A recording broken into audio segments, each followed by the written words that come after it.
Welcome to the Great British Pinball Podcast, and here are your hosts Scott Rundell and Neil McRae. Scott, I'm not in Miami anymore. He's not. The mystical episode. So welcome everybody. I'm Neil McRae. I'm Scott Rundell. So we did record an episode and it mysteriously disappeared. I don't know if it was basically our legal department deciding that we'd taken the piss out of too many people, but for some reason our podcaster, it seems like they had some sort of problem, and we lost an episode. Actually, annoyingly, a really good episode. So you'll have to take our word for that, folks. But Scott, today it's New Pinball Day. It is New Pinball Day. Yep, very exciting.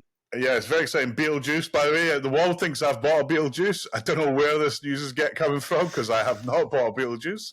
The theme does zero for me. The game would have to be out of this world for me to want to buy it. And Spooky are getting better at games, but I wouldn't say that they're in the top echelon of game design quite yet. They're getting there. But look, we wish Spooky luck. Actually, we may jump live. We think that something might be happening in about 15 minutes. If not an hour, in 15 minutes. If not an hour. Yeah. So we'll try and at least capture our first thoughts. We can fake the reaction. For those of you on YouTube, I just for a moment looked like a dick. Well, we can do it together. You ready? 3, 2, 1. There you go. Right. So a lot's happened. So I was at Expo. A lot of new games there. I mean, personally speaking, I think I mentioned this the last podcast. Star Wars arrived just before I went to Expo. Actually, there's a funny story with paying the guy. Let me just tell you the story very quickly. I don't know if I told you it, actually. So there's a really good guy in the US. I'm not going to say who it is, but I bought this off someone. I didn't buy it off a distributor or a dealer, so none of them can get in trouble. Stern, if you're listening. But someone pinged me saying, I know you want a Star Wars, I can get you an LE if you want. And I was like, yep, thank you very much. They got it to me, it arrived. They actually shipped it before I paid for it. So hats off to this guy. He's a glorious, glorious friend. And then I sent him the money. And in the process of sending money, we discovered one thing. He had told me the wrong bank account number. To which I was like, that's not going to be good. Now, here's the thing, right? In the past, when I'm buying a game from, like, where I have to do an international money transfer, I usually transfer test fund. like $50. Yeah, to test it. No, this time, the full whack, right? I'm like, you just don't care, mate. God. You're just pulling those 50s out of your wallet, whatever. I'm like the little old lady in Looney Tunes, just shoveling 10 quid notes into the fire. No, that's JGP buyers. But look, so I put a query on it with my bank. He put a query on it with his bank. Luckily, his bank was quite a local regional kind of bank. Whereas mine's it's a bank, right? A big bank. Anyway, the long and short of it was, they bounced it for a few reasons. One of them being the account number wasn't right. Yeah. But when they bounced it, instead of sending it back to me, they sent it to a place in the Twilight Zone of their bank. A holding in there, I imagine. But yeah, this was going on for like 3 or 4 weeks. So I'm shitting myself, thinking, "Holy shit! I've pissed 10 grand up the wall." And he's like, "I'm 10 grand down." And although in some respects I was kind of relieved that it was him that told me the wrong number, as opposed to me. You entering the wrong number, would be a lot worse. Yeah. So anyway, the good news is his bank found the money, sent it to the right place, and when I went out to Chicago, we met up and had a long, cold one to celebrate the fact that banks are shit. And it is weird actually when you live in the day of like PayPal and Revolut and all the other stuff, right? Where money can be just sent to an email address, it's far easier. Yeah. And then you've got the shit show of the regular banks. But I mean, to be honest, this was a sizable chunk of cash, as you might expect for a LE. Yeah. But I did pay less than the retail price. So I got a good deal, and it was incredibly cheap to ship over. And I reckon I saved $3,000 on a normal LE buy. So Star Wars came to the UK, they saved me $3,000. Anyway, that'll probably no doubt go down super well with all the distributors in the UK. I haven't seen your stream yet on it. You've been playing it? No, I'm going to do one. To be honest with you, Scott, I've been flat out of work. I was like in Chicago, then the following week I was in Miami. This week I'm here, but I had a bunch of meetings with partners and suppliers. Next week I'm in Saudi Arabia. Honestly, I actually played a game of Bond and Black Knight yesterday, and the dust on the glass is like thick. It's bad, isn't it? It's ridiculous. It's ridiculous. I feel horrendous given there's like 25 games in here and they're not getting played. Anyway, so the good news is it's here. Actually, right now you can, for a few days, you can play it in Pinball Republic. So if you want to go down to Pinball Republic this weekend, you can play it. It won't be there forever, but it'll be there for a little bit. And the feedback, I put it there yesterday. The guys played it in the league last night, and the feedback's very positive. Despite the negativity of the game, this is actually a very good game. I know it's not got like some massive Death Star mech or, the Yoda doesn't fly out in the middle as a 3D hologram, but it's a fun game, and I expect the more people play it, the more people will be interested in it. Of course, that's assuming it ever comes to Europe, which it might not. So I see you've been working on a few games, despite your tired state. Mate, I'm just trying to funnel the money to, get some cash ready for this Winchester that's going to be obviously arriving sooner or later. Yeah, it's good. I've been kept busy. I've been offered to do more, but I'll be honest with you. I think I'll take a break over Christmas. Space is a problem. And in all honesty, anybody who knows British weather, you can't get anything done outside when you start hitting the winter months. It's just it's awful. I know the weather's been horrific this week here in the UK. So look, although probably not the kind of storms that they've seen in the Caribbean recently. That's true. So not really a lot of movement in our collections in that respect. No, I have got June hopefully arriving. Oof. I mean, imminently. It's supposed to be imminent. There are apparently some delays, unfortunately, due. I think, if I'm honest with you, it's to do with the tariffs. Well, actually, I know that it's not. It's to do with the government shutdown. Ah, okay. Because I heard it was part shortages that were the problem, but maybe not then. No, because there should be no tariff issue on the way in. So if you're sending it there, then you would get tariff issues. But no, the government shutdown, which has just been lifted, right, has affected air freight. It's affected customs, all of those things. Right.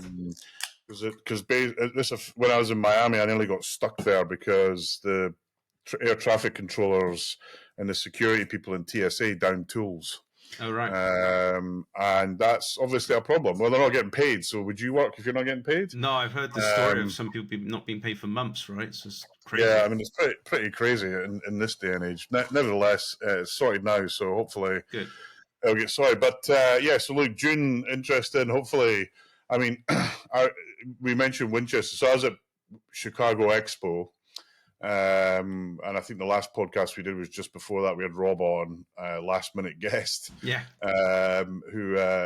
did it again. Put on a great show. Thank you, Rob. Thank you for looking after us, all the Brits actually. And the surprise of the show, literally a couple of days before we went, I was in the US when it got announced. Is Winchester. The Winchester, what was it called? The Winchester Haunted House. No, Winchester Mystery. I want to say Mystery Mansion, or is it Mystery House? Mystery House. Mystery House. WMH, yeah. And let me tell you my quick story of WMH. So, and Scott's heard this before, so he's going to have to fake it because we lost an episode. But we did. My internet spies told me that Mr. D'Angelo was working on a pinball project. This was in April of this year.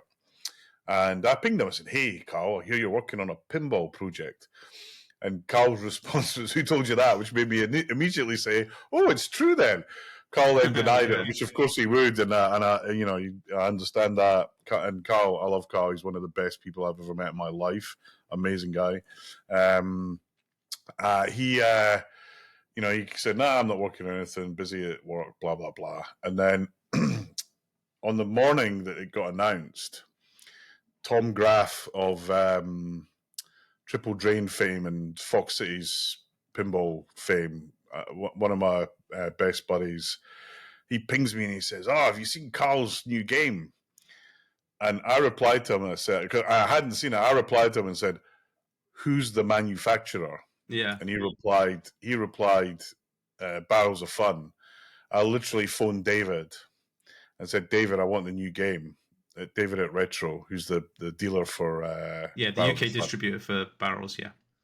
And David said, "What do you mean?" And then he goes, "Winchester." I was like, "Yeah, that must be it."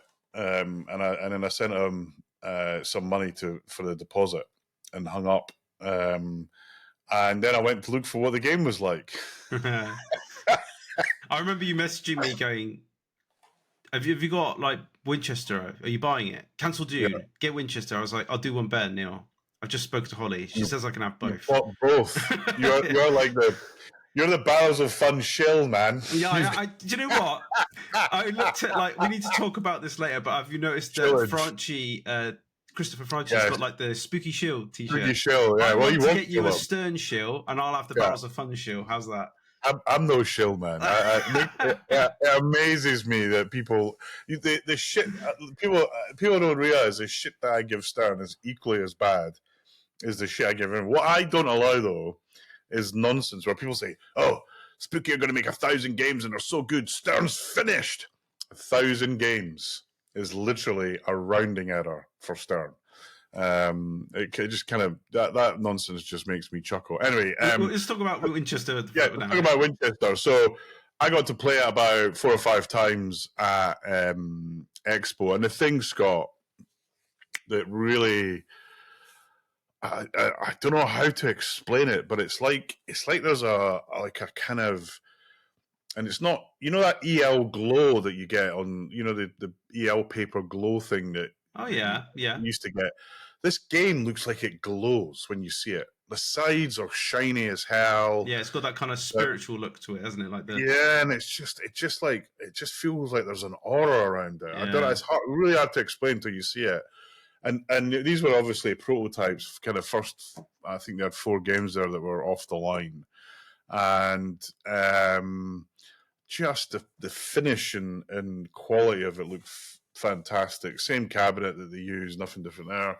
So yeah, I got to play it, and I would say it's probably their most challenging game. Yeah, I've heard it's difficult to shoot. Right, it's got some challenging shots. It's not difficult. You just have to. It's just the shots just aren't in an easy fan. They're kind of. There's a couple on the far side. There's a couple there. And then there's an upper flipper that's pretty tricky. It's got some wonderful mechs. This thing that spins round. This kind of weird lift thing. Divertomech, yeah. And the music's. I mean, it was hard to hear it, but what I did hear of it was very impressive. The display is fantastic. They hadn't quite done the work on the back box, the backboard display that all Barrels of Fun games have got. Yeah, I got to talk to Carl, got to talk to David Van Ness, who has agreed to come on the show, even though we don't do guests. Yeah. Because I said to him, "Look, Scott is your biggest shill." I'm not going to lie. I've said this to you on our unfortunately lost recording, but my wife is a massive Barrels of Fun fan. She cannot wait for them to announce the next title, which she prays is Fifth Element. Fifth Element, that's the big rumor, isn't it? It is. But I mean, from my point of view, it's great because every time they release a game, I go, "Can we get it?" And she says yes. So I really could care less if I'm a shill for it. They need to buy Stern, and you get all the Stern games. So yeah, I mean, look, and actually, interesting. I had a good chat with David. He's such a good guy, and. Yeah, he's such a good guy and makes time for everybody. I had a great great conversation with him, and he said, June, we some things we should have done slightly differently, but we learned from it, and I said, you learn from it quick, mate, because on this launch, you've totally smashed it. This is what I'm finding with these like boutiques, right? They have the ability to take and learn and iterate and innovate really quickly. Like every release is becoming that much better than the last, and I feel like for at least when I looked at Winchester, my I suppose thought patterns were different to yours. One was I like Carl a lot. I do watch his streams a lot. I.e., Pinball is how I know him. And his gameplay just makes every game look easy. I hate it how good he is sometimes, but like from my point of view, when he did the relaunch, if I were to call it, of Dune, that's what changed my mind to buy Dune. Like his gameplay, his capture, he has such good camera work. He's got such a personality that helps you engage you with what he's doing. He talks you through everything. I just feel like when I'm watching him play, I'm watching someone who's an ambassador of pinball. I really do feel that he's a person. I feel like there are far and few between that are good on camera and good at playing pinball, and he does both well. So yeah, I mean, he's the kind of gold standard for streaming. And we've Carl and I have done tech stuff, so the wireless stuff that we use for streaming on the rig. So Carl was one of the guys that designed the kind of movable rig. Oh, right. And then he was using this wireless equipment. I've bought loads of stuff, and because I get to borrow it because at the time I was working I was involved with BT Sports. So we got all the broadcast gear to test. So I've been on. I've commentated for Indisc a few times, and he runs a really. I mean, just the effort he puts in is on another level. Yeah. And I'm just hitting reload on the old web browser there in case this spooky title comes up. We might have to pause the Winchester talk, but I mean, Carl's a great player, and I kind of put him in the kind of view that I believe great players can make great games, and the evidence speaks for itself. You've got Lyman Sheets, multiple world champion, building the best rule sets there ever is, and obviously Walking Dead remasters just hit as well, which we'll try and cover. Yeah. You've got Keith Elwin, who has just changed pinball forever, in my view, with probably the best all-time selling game ever. I feel like he definitely kickstarted the new renaissance of pinball, without doubt. Yeah, I think, well, see, again, it kind of just depends on when you came in, but for me, The Walking Dead and the rule set that has was a step change in how pinball was. Okay. And I put it at them for kind of starting this whole. Hold on, I'm just seeing that there's a pinball. Oh, okay, so Spooky is an hour away, mate. It's an hour away. For sure. Okay. Yeah, I've just got to the website. Sorry about distraction. Now we're going to jump live to it. We might squeeze that in at the end. And he did it with ACDC. He added stuff to a bunch of other games, and in Pinside, you'd hear about a new game, and the first question everybody asked was from Stern, "Who's on code?" And the minute it was Lyman, everyone phoned the distributor and bought a game. Yeah. That I didn't realize Lyman was on it from the get-go. I thought he came in to fix the code, but maybe I was wrong with that then. On Walking Dead. No. I mean, it's kind of weird. There's some story about some other guy being involved on the making of Walking Dead, but apparently he was always involved from the start. Okay. Lyman kind of shied away from the limelight, unfortunately, because he deserved it.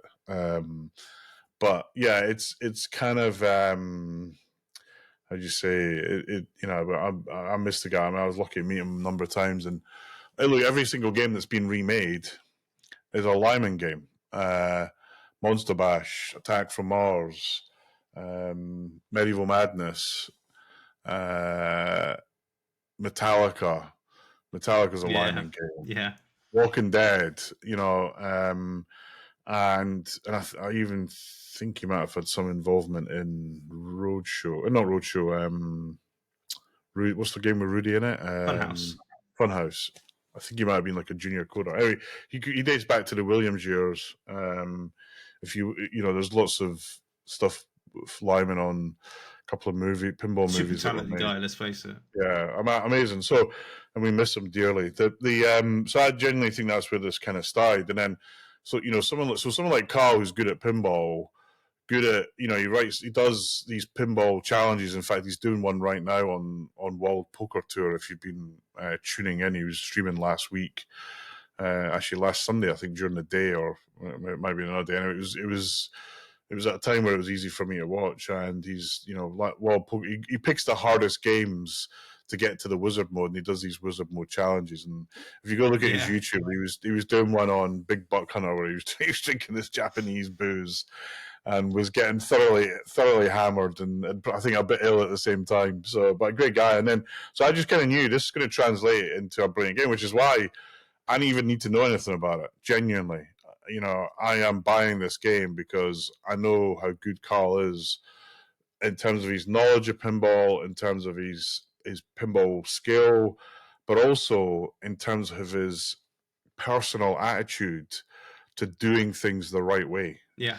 Don't cut corners, do it the right way, and taking time and thinking methodically. I thought this game's going to kick ass. And so I played it 4 or 5 times. The queues were pretty long, candidly, as there's 4 games there, and it was the kind of big event, show, right? Yeah. Big show of the show.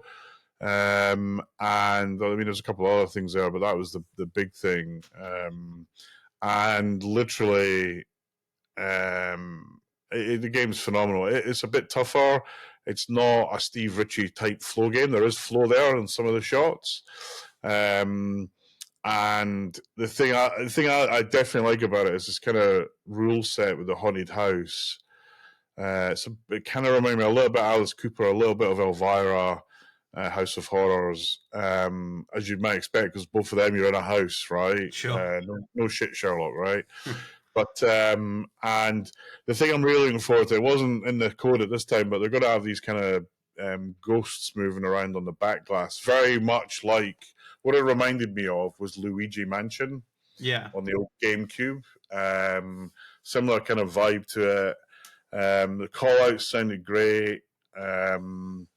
And the great thing about this theme is, I mean, it's kind of a public domain theme in that it's something that is there. Not a lot of people have heard of it. So the mansion's actually in kind of San Jose, Santa Clara, actually right next door to where I normally stay when I'm in Silicon Valley.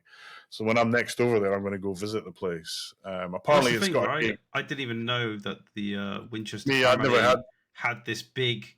What started off as a farmhouse, I think it was, and then it got orchestrated into this giant conglomerate of like 147 rooms, because she was this was the wife of the Winchester estate, lost her husband very early on, lost her son very early on, then obviously got approached by or she went to, I'm not sure how it went, to this medium, and the medium said, you are being cursed by everybody who's died by the Winchester rifle. Because obviously that was the rifle that everybody had, the rifle that won the war. So as a result, she was told, you need to go to this place, you need to buy a house, and you need to change the room you sleep in every night to appease the spirits or confuse the spirits. And she took that very seriously, because then to the day she died, that house was extended and staircases lead to nowhere, and you've got doors that lead out into the open that if you walk through, you'd fall flat into the cement floor. Like it's crazy. It's a house I definitely want to see, just to experience personally. Yeah, I mean, so Winchester's obviously the shotgun rifle manufacturer. And of course, all the people, this was the history of America with guns, which let's not go into for sake of our lunacy, or our sanity. But yeah, it kind of dates back to that. I think it's got a good background story, and then obviously they've probably taken it in some directions that apparently there's a film or a TV show on it or something as well. Documentaries galore that you can watch. I mean, for me, I like I mean, I came from a different angle to you. I mean, yes, Carl was definitely an influence in buying it. But I also watch Jeff quite a lot. So Dirty Paul, as most people want to know him. And found out obviously he's on sound design. He obviously did a lot of work for Dune. And then he was the lead sound designer for this game. And I think I just like the way he does stuff. And I'm very in line with his thoughts and views on things. Like when he said like he based a lot of the inspiration based on Seventh Guest. I'm going to stop you. Go on, because the trailer is here. The trailer is here. Oh, we're gonna stop. We're gonna go live, boys. Let's jump to sharing this. Hold on, because last time I did this. Oh, hold on. Let me just pause it and then let me share screen window.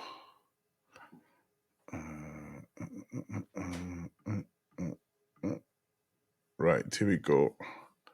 It's about as live as it gets, boys. We haven't seen this. This will be a complete, genuine reaction. Okay, how are we doing? Right, okay, here we go.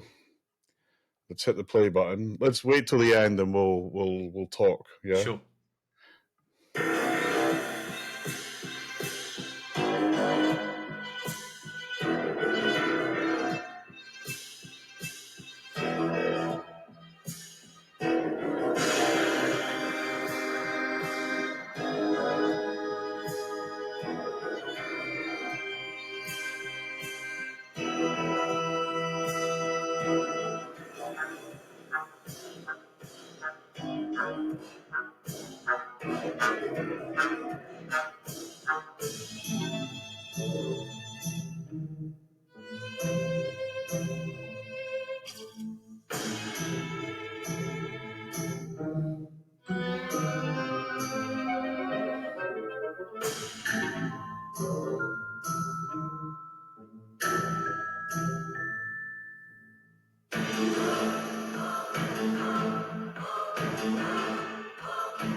Wow. That's I'm sorry, Neil. That's phenomenal.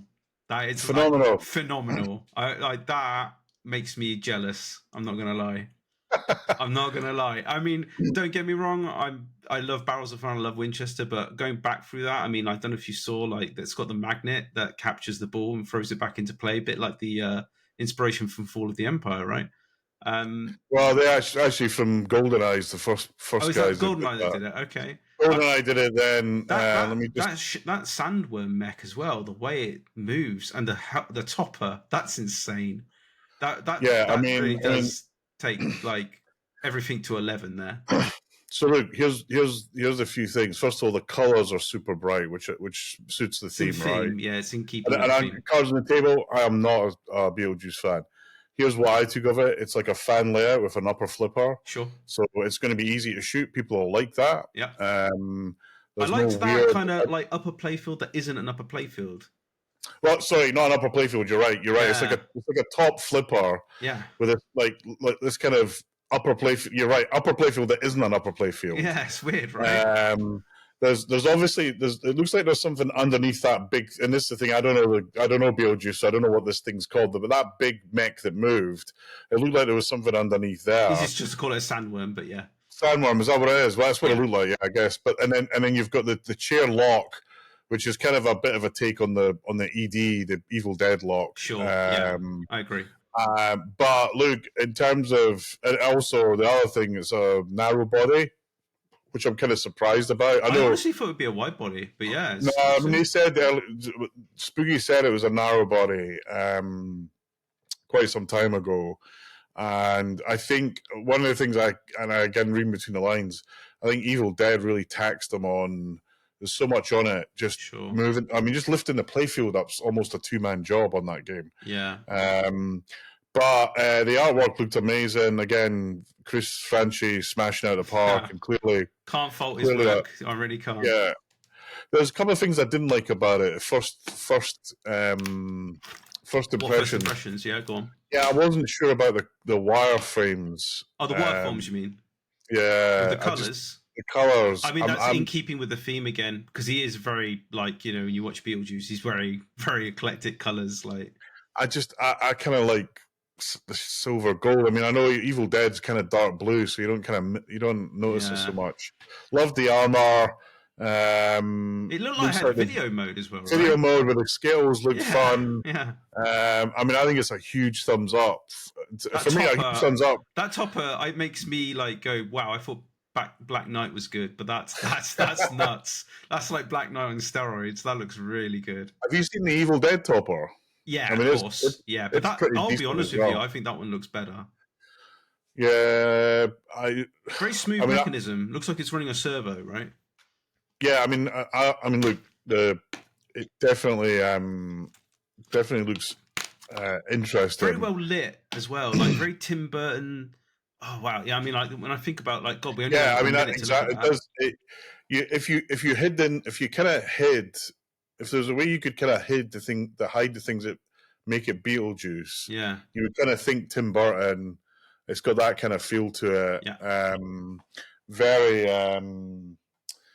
Very bright, very crazy, lots of different colors. I mean, if you're a Beetlejuice fan and you haven't bought it, I think you've done yourself a disservice. Yeah, I mean, if you do like Beetlejuice, I mean, for me, I'm going to wait till I play it because I'm not a fan of Beetlejuice, and sure. I mean, being 1,000 of them, at least it's more likely that you might get someone that's in sales. I'll get a game, no problem. Yeah, exactly. If I want one, I'll get one.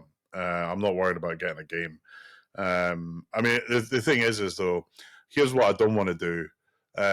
Literally, on Monday, I paid the deposit for my Evil Dead. Okay. In August, I paid for the balance. The game still isn't here yet. But is that a victim of what happened, as you said with the earlier, the TSA stuff and the strikes and everything? No. It's just a year to get the freaking game. Oh, you're talking about the production run. Yeah, okay. Yeah, so everyone listening to this in the UK, hey, hope you like it. You got a whole freaking year to wait for it. To me, I am done with waiting for games. I am going to go to the fastest way. If I win the game, I'm going to the fastest way of getting one, right? Sure. And then I'm getting one. So right now, I'm thinking I might just phone Spooky and give him my credit card and just get it shipped over myself, rather than waiting for whatever production run they run us to. Yeah, because I'm not. It's not a criticism of Phil. Well, I guess it is a little bit, but he's got a bunch of Harry Potters coming. He's got Evil Dead's coming. He's got to put them in a. For me, I can get a game shipped from the US to my house for almost the same price as putting it on a boat, right? And that's one game which is different to a container. Containers, if you amortize it, it's a lot cheaper.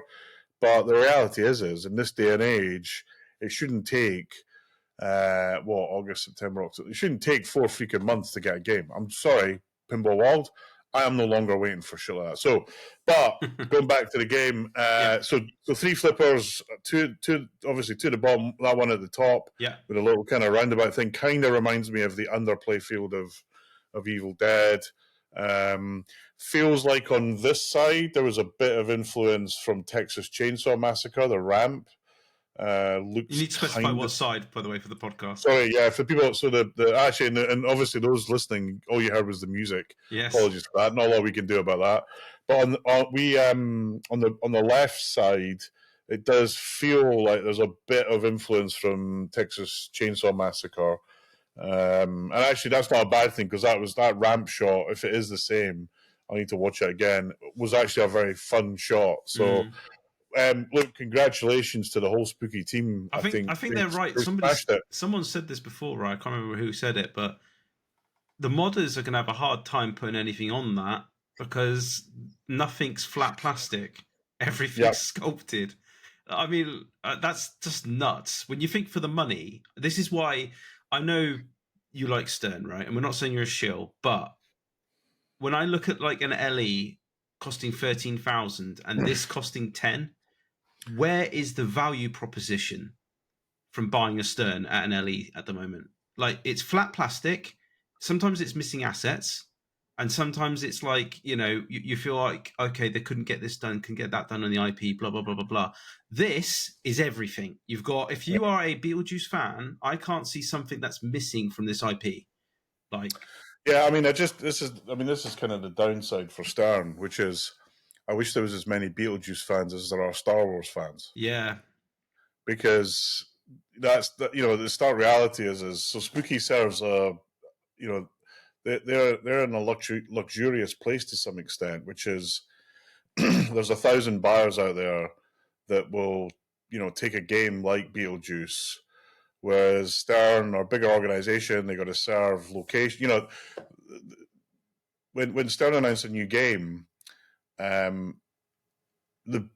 businesses of about 300-400 venues across the US are dependent upon getting that game within a few days. Yep. Don't get me wrong. Stern know how to pump a game out, and if you want a game, as you said, go back to your point, rather than waiting a year for it, you can get it in 3 months. Like exactly. That is a big difference. In 3 weeks for my Star Wars. So yeah, it's true. I just wish personally that, like, look at the powder coating. Okay, you're not a fan of the wireforms, get that, but I'm looking at a still of it at the moment. I'm just like flabbergasted by the amount of color and mechs and stuff on this playfield. Like, that's from a proposition of 10 grand. Okay, 10 grand's a lot of money, but in the world of pinball, that's the price of a premium, and it's got everything. It's got everything on it. Like, I mean, I want to see personally, if Stern are going to maintain this price quota of 13K for an LE, I want it to like knock the socks off of Beetlejuice at that money. Yeah, I mean, what's the US price for Beetlejuice? 10,000 US. 10,000 US. Yeah. So it's the same. And so Stern's what? They're, I can't remember. 13,000 LE. 13,000 US. Yeah, 30,000. So it's three grand difference. Yeah. Is it, and is it, would you say there's 3 grand of extra value? No, there's not, probably, right? Not at the moment. Not at the moment. And certainly it doesn't take them, as soon as they I guess it depends on the game, because if I look at Metallica, I would say yes. Yeah, that's the thing, right? It's not every game, but I think there's challenge. Look at Kong. There's not 13 grand's worth of value. Well, 3 grand's worth of value there. Above. I think there is. Walk me through it then. No. We're not talking about gameplay. We're talking about between. The gameplay is all that matters. No. You're missing the point. Gameplay is all that matters. Between premium and the LE. Yeah. Where's the 3 grand? Gameplay. No, you're not understanding me. I'm understanding you. Kong premium. Yeah. Kong LE 3 grand justify for me. Oh, okay. Well, there's a bunch of stuff that you get. It's probably not 3 grand's worth, but with Stern it never has been. So the gap between the LE and the premium, you've always been able to get the premium with the LE stuff on it for way cheaper than 3 grand. That's never been an issue. Yeah. Right. Yeah. So I mean, and I get it. So I think the better comparison from what we've just seen is premium from Stern, which is the same price. Sure. And then there's clearly a gap there, right? Yeah. I think in my mind, again, when you're Spooky and you've got, you're serving 1,000 games and you've got a much smaller manufacturing facility, it's in the middle of nowhere, Benton, where the cost to run will be even, much cheaper than what Stern have got today, or JGP for that matter. And they're not a million miles away, but then I go to the pro level, right? Yeah. So I can buy a pro from Stern for 3 grand cheaper than what Spooky are selling, and for some people that's a big deal, right? Oh, absolutely, but I don't think there's. But the gameplay, this is the point, though, right? The Kong gameplay, right? So Kong versus Evil Dead, Kong pisses all over it for gameplay. By an absolute miles. Jaws has got like 5 games in it. It's got the original game, it's got the Jaws 3D thing, it's got the shark is broken, it's got all these modes, right? You buy Jaws, you will be playing that for a lot longer than you're playing Evil Dead. And it's not to say that Evil Dead's a bad game, it's a great game. But for me, the gameplay is everything. That's why I have to play something like Beetlejuice to know whether it's a game that works. I was going to say, but this is the thing, right? If this does play well, your argument around gameplay falls flat on its face, because this then has the whole package. Obviously, time will tell. We'll have to see what happens, right? From what I can see from the consensus of people, it's at the moment it's living up to the hype. That's a very glorious looking game. I mean, I think they've done a great job getting Franchy. Here's an example, right? Alice, right? Sure. Oh, it looks great. It plays like a fucking dog. I mean, it is an awful game. Oh yeah, but let's temper our expectations here, right? We just have to wait and see. We can't judge the game until you've played it, right? But visually, this is a 10. Like, it looks great. Yeah, no, I think it looks great. I visually give it a 9, but because I don't like the theme. Yeah, I get that. The thing is, right? I'm like you. I'm not a massive Beetlejuice fan, but that is giving me FOMO. I'm not going to lie. That is giving me FOMO. Oh, it's like, what can I sell? It looks great. I think, like, I'm so glad that Spooky are stepping up, because obviously in the history, right? Scooby-Doo was a bit of a letdown. Texas Chainsaw Massacre and Stroke Looney Tunes was an average game. I just feel like they are learning, and they really are now stepping up to become effectively like JJP. Right now, they're becoming more of a. I think they've overtaken JJP. You think? Okay. Oh, 100%. Okay. 100%. I mean, I think Evil Dead. I mean, look. I mean, I think you make a valid point, right? Yeah. Up till, and this is the argument I have with some of my Texas buddies on our little WhatsApp chat, as well as laughing at Marvelous on the forum. The great thing about this situation is, literally, if you said, Neil, you can have any spooky pinball game that you want, it'd be easy for me. I don't want any more than the two that I've got. So I've got TNA? Evil Dead. Yeah. I've got Evil Dead and TNA, and the rest are shit. Right? They're not good games. Alice Cooper was close, but when you're playing a game and you then have to go dig 2 balls out of the back box, out the cabinet, that's an issue. When you kick the ball into a scoop and it suddenly adds 40 million points. It's one of the early games, though, isn't it? I mean, they've come a long way in 4 years. I think for me, right, at the moment, I like the fact that if they had an IP that I loved and cherished, if you asked me 4 years ago, I would have said Evil Dead. Yeah. So if they had an IP like 4 years ago that I really loved and cherished, I'd have been like, oh god, they're going to be it's going to be a bit ropey and mediocre, right? Now I'm just excited. Like, they're good. I mean, this at least at the moment, visually, this game ticks the boxes. I feel like I can't wait to see the next release. I just like, this is an exciting time. The thing that I like about Spooky is, and it's kind of unfortunate. So, they have the last 2 games. So I think up to probably including Looney Tunes and TCM, and I think they've realized that doing those double skins is too hard. Yeah, it doesn't work. Yeah. Right, because you feel like one game is made for another. It's a bit like Family Guy and Shrek, right? Oh, yeah, but that's entirely different. That was basically a cheap move from Stern. But I get why they do the two games, because you've got Texas Chainsaw Massacre, which isn't a kids theme. So okay, for kids, we'll do Looney Tunes, and that makes a huge amount of sense, right? Sure. It hasn't. Let's be honest. It hasn't worked. I mean, they've done that a couple of times now. Ultraman and Halloween. Halloween, and both those games, those 4 games have suffered because of that. In my view, the code has taken longer. The code's not as good. Although I would say that the code on TCM is starting to get interesting. But ultimately, I think that they suffer from that. And then, do you think Spooky has the ability to ramp up production? No. So their current factory is basically at limitations already. Well, I think they've moved like 3 or 4 times, right? And I think the thing is I think if they do ramp up, I think their product suffers. That's my fear.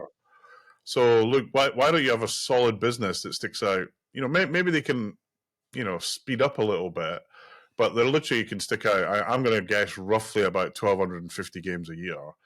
It pays the bills. Yeah, they make carry on ticking along amount like of money this. out of it. Yeah. You get a decent amount of money out of it. You know, do they? You know, unless they're super ambitious to really go big, because this is the point. You can stay boutique, or you can go massive. What you can't do is sit in the middle. Yeah. Because you need to keep the factory running, you need to keep designs coming off, and you know that's why Stern's got 6 pinball designers, because they need to keep that factory moving, right? But they suffer, you know. I mean, I've had a couple of issues with Evil Dead recently now that have been frustrating to fix. Thankfully, I've got there in the end. But the thing is, they make up for on service. And this is the thing, Spooky has. This is the thing that they listen to. They got to the end of Halloween was a disaster for them, because and actually, fair play, Spooky showed the game before they put it on sale, which is, I think, the first time they've done that. Right. They normally put the game on sale, then show it, and that, to me, that's always a bit sketch. And Evil Dead, it really pissed me off that they did that, because that's a massive theme for me, right? So anyway,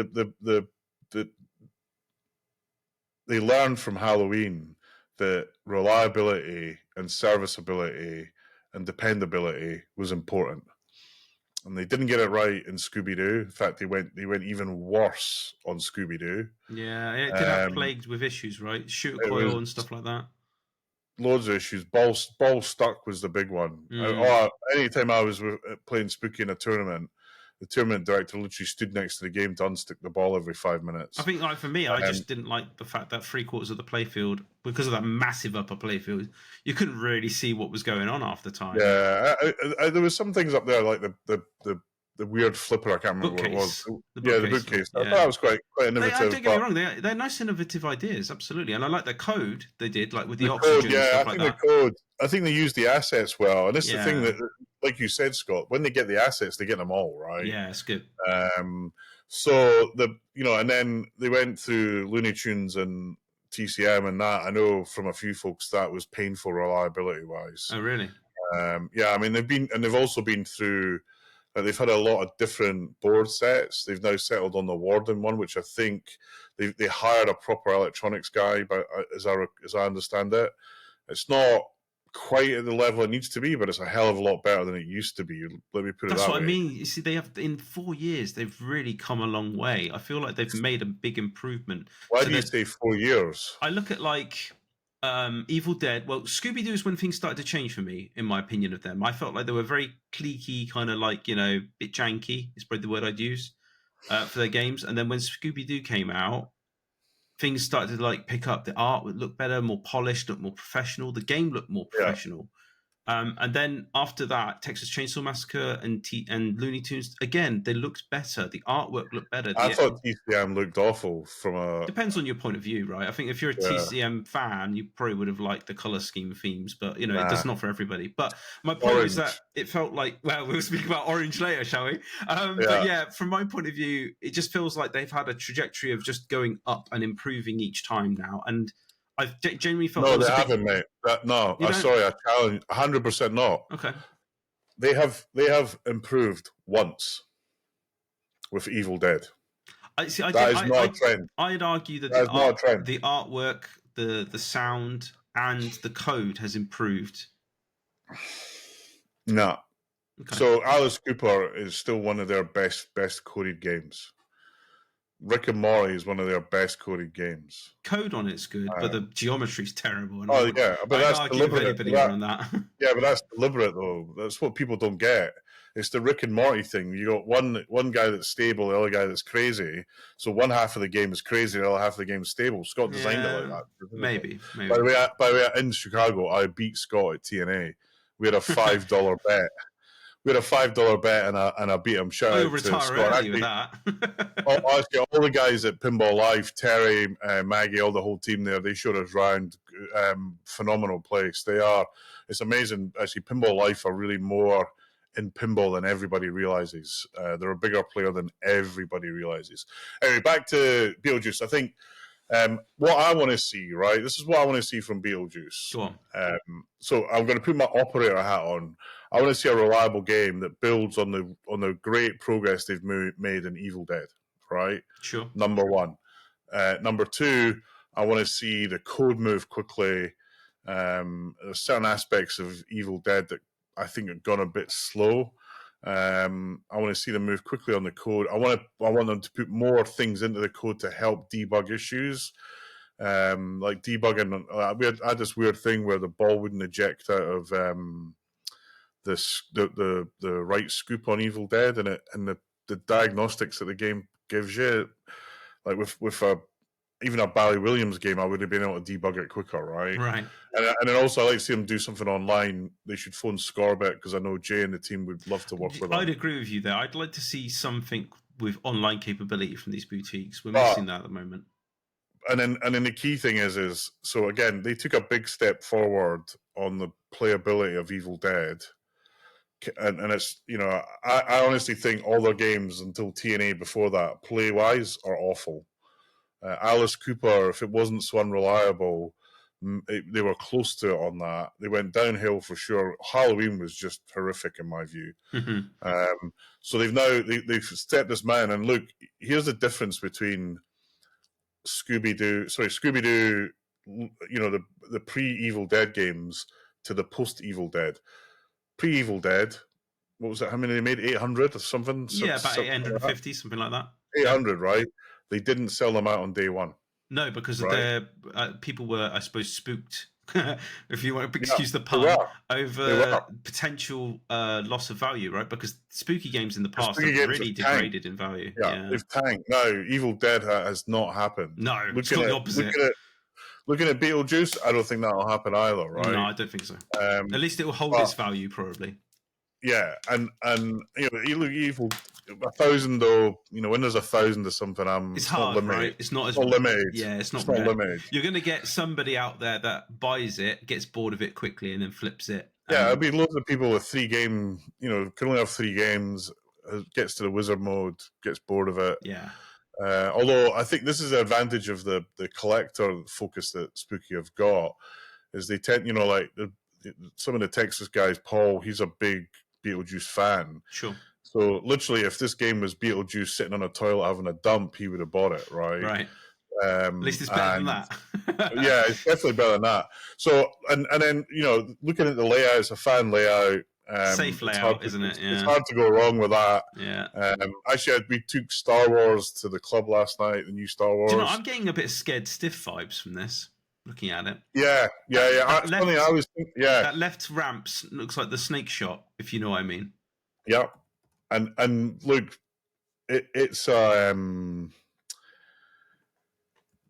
mean, to some extent, people might argue with this. There's a kind of fanish layout on Scared Stiff, basically. So, but actually, it's interesting. Oh, here we go. I can't find.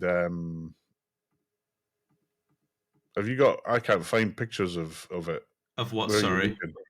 Of Beetlejuice. Oh, I've just got it paused. So I've got like a frame paused. A good shot is 9 seconds in. Like you can get like a good view of the playfield, of the shots of the ramp. You can see pretty much everything. The other thing, it wasn't obvious what the sound was like. Basically, I think that's because, again, it's typical YouTube video, right? They haven't put anything copyright on there because they don't want the game to get flagged. Yeah. But it's not obvious what the sound is. But even Stern have that problem. They release this game and it's got some generic audio on it. Yeah, absolutely. I think it's interesting. They seem to have 2 links. Went down art blade route as well. It's interesting. Interior art blades. Sculpts everywhere, and like free. I would say free stand-up targets that become like a motorized drop, like the Monster Bash, right? With the Frankenstein. Exactly. So I'm looking at it now. Yeah, I mean, look, you got the coffin that's very what's the word? I just scared stiff light. Yeah, scared stiff stroke House of Horrors theme on this for me. And I think if you had any of those games and you like them, this game's gonna fit nicely in that. I mean, if you like a horror game, you're gonna love this. I think. Yeah, it's great. It's quite hard. I'm loving the colors on that sandworm. It looks crazy. I'm struggling to see from the flipper though. Yeah, you have to be quick with your pause button. Is all I can say, Neil. Yeah, because is there another flipper like in Evil Dead? As far as I can see, there is nothing in the slingshots. If that's what you're referring to. That's good because I think that's awful. Yeah, because do you know, that's one thing I didn't really get used to on Evil Dead was the fact it was a bit of a dead bounce when you expected it to kick. And of course, it doesn't because it's not. It's a flipper. Yeah, I mean, look, this literally is like it's kind of far distant fan layout, and yeah, the ramp with the guy with a mask actually looks like it looks like Rob Cutler after a few beers. I mean, they got Winona Ryder on there. Do you know what I mean? From the slingshots. Yeah, I mean, they got. I mean, literally, there isn't a minute of the movie that isn't in the game, and I think they're to be applauded for that. They've rammed it. I don't know if there's as much on this as there is on Evil Dead. Oh yeah, but it's an unfair comparison, right? One wide body, one standard. Yeah. As a standard game, I applaud them for squeezing so much stuff in there. Yeah, but 4 ramps. What's annoying is I can't see where 2 of those ramps return to. I see what you're saying. Yeah, really 2 of them. Actually, no, I can't. So, yeah, they both return to the same flipper area. One before the switch and one after the switch. I've just found another thing. Have you noticed they've got like an LED in the top left corner in the back board area rather than the back box area? Yeah, there's a mystery scoop on the right-hand side, and then there's a bunch of modes across. I just noticed the Beetlejuice sign as well. It's spelt badly, like he used to, right? Yeah, that's quite funny. I like that. The side armor looks good. I mean, this actually, and it's not. It's interesting because everyone was saying it was a light purple color, but it just looks more dark. But I don't know if that's just a quick random tangent, by the way. Did you see the USS Enterprise Lego collector's thing that came out? Did you see they had on the plaque it said "To boldly go" rather than "boldly go"? Really? Yeah, terrible print mistake. I couldn't believe they added that in there. I think if anyone ends up with saying "To boldly go" instead of "To boldly go," they probably got a more rare piece, right? So I imagine they'll correct it in production. Well, I don't know if they will because they've been making that. So I've gotten into Lego. My friend did the design for the Apollo rocket for Lego. All right. I don't know if you saw that, but I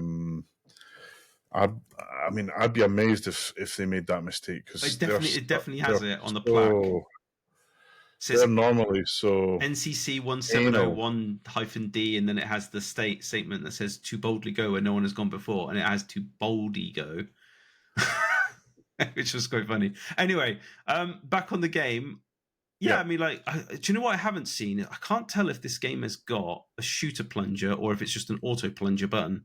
I don't know if there's a I'm going to go with an auto plunge. Oh, it's auto plunge. I just caught it.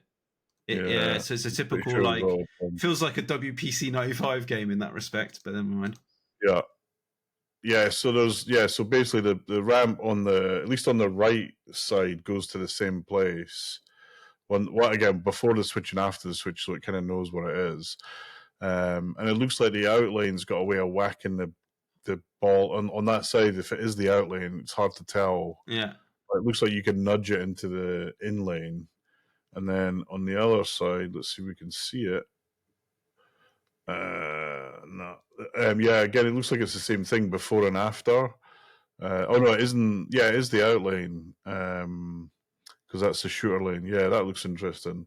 I don't know if I like the apron. Is probably the only thing I could say, but. Okay, hold on. Let me just go back there for a sec. So I love the way it's got a mini Polaroid camera in there as well. Which again, if you watch the film, it's pretty good. It's not got Polaroid on it though. Yeah. Interestingly. Yeah, what's the same? So we got a lot of modes. We got Let's Play Charades. We got Singing in the Stairwell. They got D-Day Party Planet. Extra Ball Shoot again. Seen on TV. Oi Knows Seance. So I don't know the movies that well. I watched it years ago, but it's got Sandworm Battle, Sandworm Multi-Ball. I'm trying to see what's under the sandworm though. There's a bunch of targets. It looks like it looks like there's something down there. Yeah, I think it's a subway system. So probably what happens is the mouth lifts up, and I've noticed at the back of its mouth there are 2 targets you need to hit, and then it seems to drop down probably into a subway system. And then you've got this kind of number thing on the back, which I can't see the text above it to tell what it is on the backboard. There's a target thing. Yeah, you're right. Just looking at it, that looks interesting. It does. It's like basically that's almost like a bash toy, right? That's quite cool. It's called Baraloid. Baraloid. Oh yeah, the camera. The Polaroid. Yeah. I genuinely, I'm trying to think back. Have you ever seen a playfield where it's not an upper playfield and it has that kind of like cordoned off section that is basically in itself a small playfield in a way in level with the playfield itself? The answer is yes, but I can't think of the game. Okay. But I've definitely seen something like that before. I mean they've got a long. Well, they squeezed 3 pop bumpers in there as well. I didn't even notice that. They've got a long rail at the back. Oh yeah, it's now serving, so it's a ticket thing at the back. There's a couple of spinners. It looks. I have to say, in terms of stuff on the playfield, it looks fantastic. They've totally smashed that, and definitely, I think, Stern, Jersey Jack. They'll be looking at, and even your shield department, the Barrels of Fun. They'll be looking at this, thinking, "Wow." Do you know what? This is what I love about pinball at the moment. Now, I say this with like the utmost enthusiasm. I'm really happy that we are living in the day and age of pinball that we are now. I was listening back to I was saying to you because we hadn't, our podcast obviously got deleted, and I was listening to one of our other ones because I'm sad like that, and I was like, God, we are so lucky to be alive right now, to be like playing all these games and have all this choice and fight over what we think is best. I love it. I love the fact that pinball has come back, and it's at the moment it's an exciting time to be like talking about games and experiencing them all. It's really great. Yeah, I mean, 1,999 people are going to be very happy when they get their game, no question about it. So, Luke, conscious of time, we've been yakking on for an hour. Yeah. And actually, let me just check what time.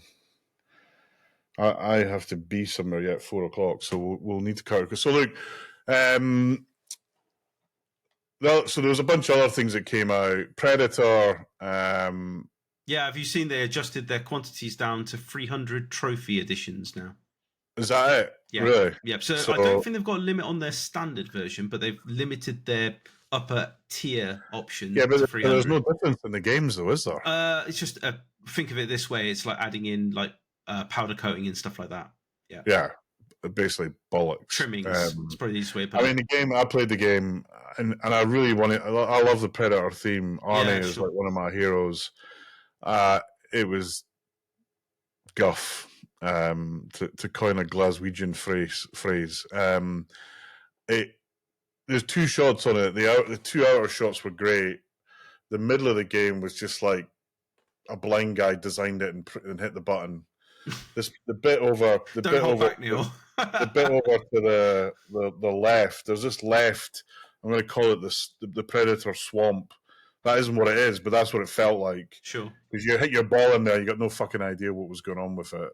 Then the flippers just were dire. It's weird though, because I've seen underneath the hood now, they're actually Bally Williams mechs. Yeah. So, but I mean, this is the thing. Bally Williams mechs. There's different. You can get different types of Bally Williams mechs. They look the same, but they're not made the same. They're made with different thicknesses of steel. Actually, you got Pinball Life and Terry there. You'll say, here's one of our coil stops, and it doesn't break. Whereas another, Stern's coil stops, they break. They could fix that easy, but it costs money, right? Sure. Although I have to say, I do think Stern have fixed that now. But nevertheless, it's it felt cheap. The playfield felt like wallpaper. I think they're going to really struggle to shift the units now when you've got something like, because isn't it in the US it costs like 13 grand anyway landed? Yeah, because of tariffs, etc. They're not. I mean, you compare it to what we've just seen, and it's laughable. I mean, they've got no assets. No, the playfield looks like there was literally a run on jungle wallpaper. I mean, let this be a lesson to any manufacturer out there. Honestly, if you can't get all the assets, and some of the assets are key, do not do it. It's just not worth it. Yeah, exactly. This is why there's a couple of games Stern have dropped, because they weren't able to get all the assets they wanted. Smart move. Yeah. You know, and it's frustrating when that happens. But I mean, the other thing is Pinball Brothers hire a designer. Yeah. Because you know they've obviously got the financial backing to do something. They just need the right talent, right? That's all it is. Talent is money. If you've got talent, money comes easy. Yeah. And mate, I'm sorry, Queen ABBA. I mean, this is better than ABBA. Don't get me wrong, but it's just it's like and you know, you got all the folks that love Alien buying it, and then suddenly realizing it's nowhere near Alien. And let's not forget, they didn't design Alien. No, Andrew Highway, right? And yeah, a pro designer designed Alien. They should hire someone. You know, there's plenty of them around in retirement, but they'll do a game for you. No question about it. Please, and please don't get any more themes I like. Because I've this year, Blues Brothers and Predator, my dreams have been trashed. Yeah. And actually, I thought it was going to be 3 for 3 because I wasn't convinced Evil Dead would be as good as it is. It's fair to say. Happy to be proven wrong, right? Oh, on that one, massively. That's why I've got 2 of them, right? Amazing. So, yeah, and then what else? Walking Dead. Let's quickly cover that. Walking Dead Gate. Everyone hates the colors. I think the artwork is stunning. I mean, you say Too Orange of Texas Chainsaw Massacre, but why Walking Dead? I mean, I'm sorry, look, we said this before, unfortunately, on the recording that was lost, but for me, if you're a theme fan of Walking Dead, you know what the color palette is, and you know it's desaturated, you know it's gritty, you know it's a world which is apocalyptic. I know you argued with me, and I'll let you speak about it in a moment on your thoughts on that, but for me, it does not fit the theme. I get it fits pinball, because you want something to be colourful. I just don't think it fits Walking Dead. And there's plenty of people out there who agree with me. No, absolutely. And but look, just because there's plenty of people who agree with you, it doesn't make them right. So look, I look at I mean, I think this is definitely going to be one of those cases where when you see it in person, you will have a different view. And I'll be honest with you though, Neil. Go back to that value proposition. I'd rather buy an LE original at 7K. I really would. Like, and yeah, absolutely. It's half the money. I'd rather spend that other half buying money towards a Beetlejuice, which at this point is probably going to be more than double than what people have paid for, because the hype on that thing's going to go nuts. The thing is I would actually buy this game for 30 grand because it's got the best code ever designed in a pinball machine.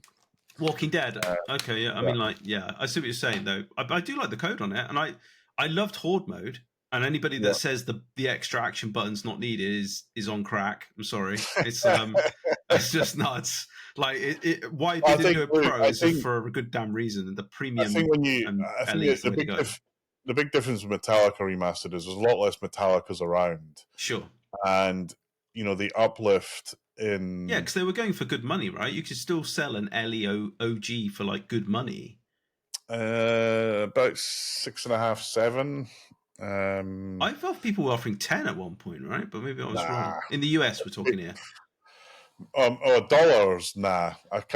Well, people are paying 10 grand for a new one. They're mental. I mean, I've got a premium and the LE, and actually the topper. I got the topper for the LE. Right.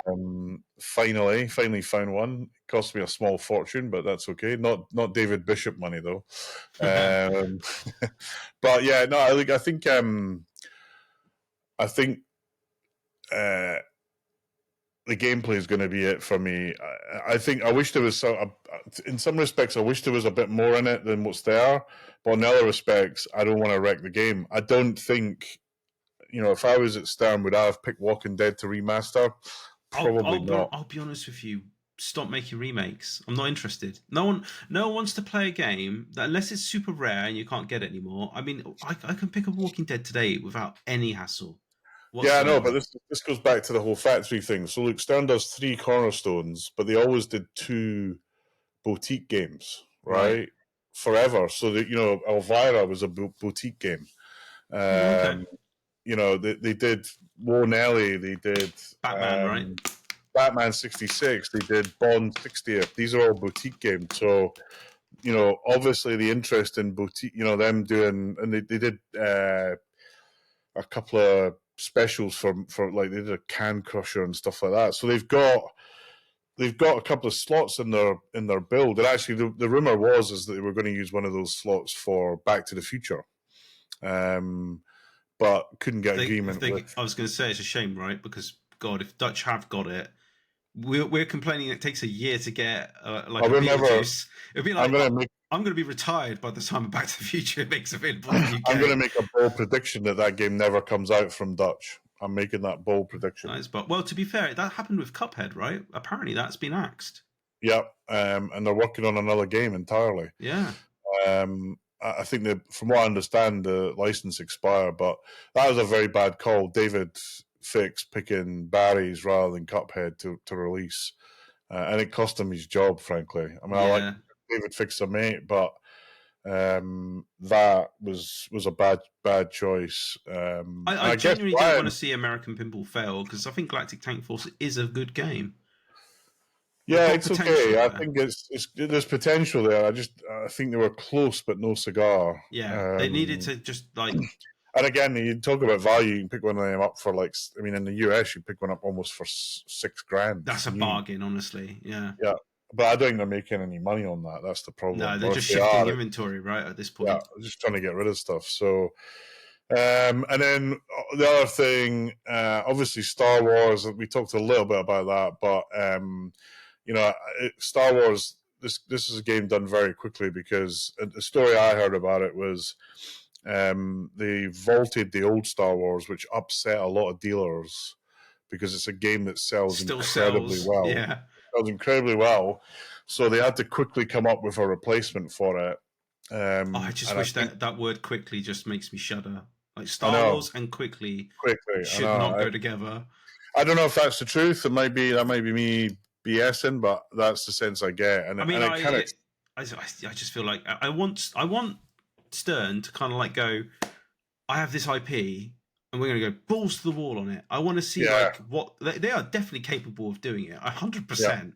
I just want to see them go, hold my beer kind of thing. Like when Keith Elwin did that original live demonstration of Godzilla and he drops the mic. I want to see that again. That's the Stern I want to see.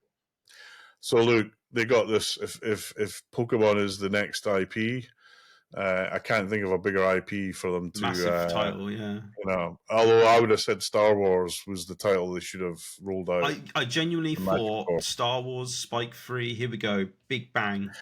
And look, let me tell you, right? I mean, I know it's not in the kind of mech land or sculpt land of what we've seen from Spooky, but as a game, the playability of it's outstanding.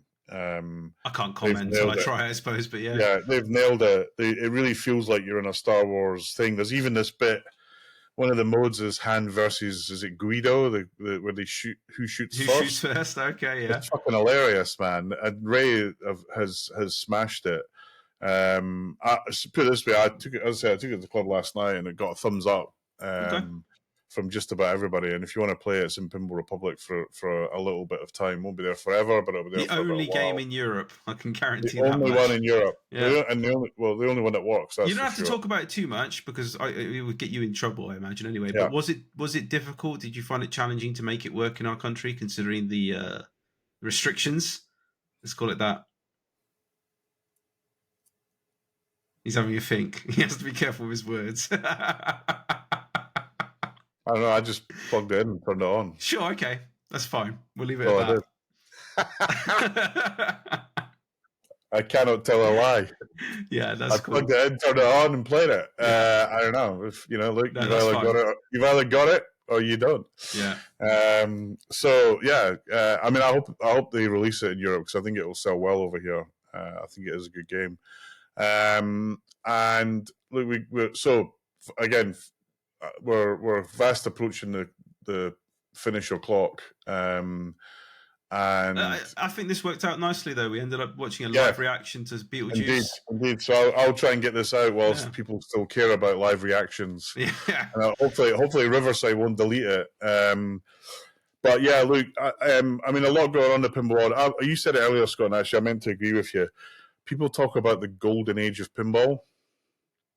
You're in it. Absolutely.